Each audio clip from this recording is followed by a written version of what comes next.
This is the MLB playoff bracket if the playoffs started today. Starting off with the teams that are going to get bounced early, I have the Tigers, the Mets, the Diamondbacks, and the Reds. The Tigers had a hot first couple months and since then have been just about league average. They have some clear problems and are completely falling apart down the final stretch of the season.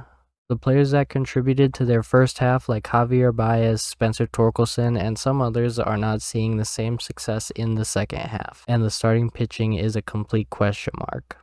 The Mets have had just as many issues as the Tigers, if not more, and have tried just as hard as the Tigers to fall out of the playoff picture.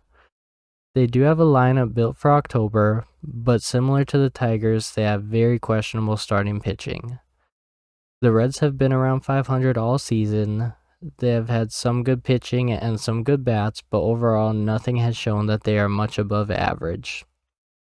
The Diamondbacks have been playing better since they let some players go at the trade deadline, but they are in the same camp as the Reds, being a solid team, but they don't have much on other playoff teams. Next, I have the teams that could make a playoff push, but don't have a good chance to make the World Series. This is the Astros, Mariners, Brewers, Guardians, Cubs, and Padres. Starting with the Astros, they just feel like they're getting old. Correa started off hot when he got back to the Astros, but his numbers are still below career averages. Same with guys like Jose Altuve and Christian Walker. Their best hitter, Yordan Alvarez, has dealt with injuries all season and has not looked like himself.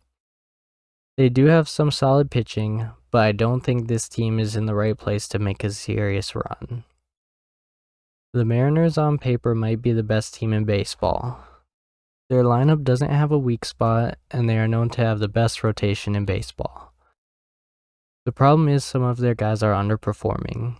In the rotation, George Kirby and Bryce Miller are pitching with ERAs far above career average, and Eugenio Suarez numbers are down from what they were with the Diamondbacks. This team has the most potential of any team to make a run, but they have never proved themselves in the playoffs. The Brewers have the best record in baseball, and they're the classic scrappy small ball team. As we've seen with teams like the Brewers and Guardians, this style of baseball can get you a good record in the regular season, but it doesn't seem to hold up as well when you face all-star teams with 5 times your payroll like the Yankees, Dodgers, and Phillies. The Brewers have made the playoffs in 6 of the last 7 years, but have got knocked out of the wild card round in 4 of those years. Speaking of the Guardians, I wanted to put them in the pretender category, but they always seem to get better results than you would think. They are a team of Jose Ramirez and a bunch of other players you don't know the name of, yet they always have success.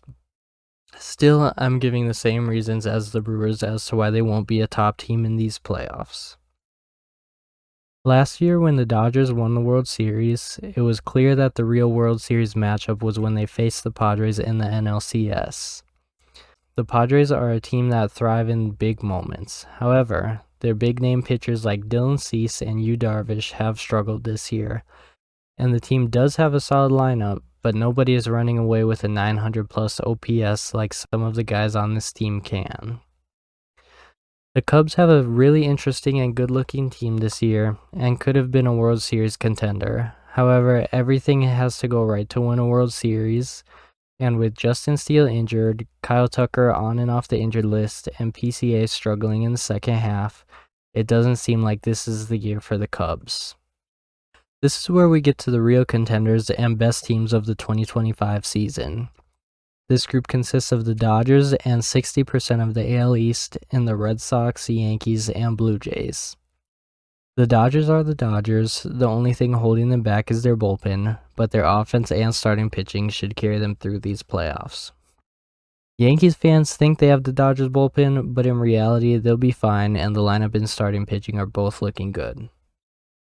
The Red Sox are probably the weakest of this group, but with a starting 3 of Garrett Crochet, Brian Bayo, and Lucas Giolito, they should be able to go on a run.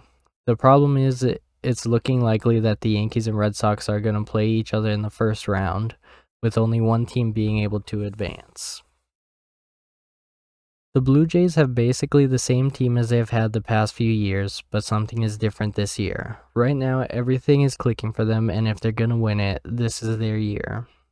That leaves one team, the Philadelphia Phillies. Starting with the rotation, if Zach Wheeler was healthy, there would be no question as to who's winning this World Series. The Phillies still have Christopher Sanchez, Ranger Suarez, Jesus Luzardo, whose numbers are starting to get better. And if you only need 4 starters for the World Series, they can find a fourth between Aaron Nola, who always delivers in the playoffs, or even Walker Buehler. The bullpen is the biggest question on the Phillies, but the Duran addition was a big game changer. With the World Series having a rest day between each game and Duran's ability to throw 2 innings in a game, the Phillies should have enough arms to piece games together. Moving on to the lineup, the Phillies have the 3rd highest team OPS, and while they don't have the most well-rounded lineup, they also don't have any guaranteed outs. They have also been extremely hot since August, and Harrison Bader has come out of nowhere to be one of the best players in all of the MLB in the month of September.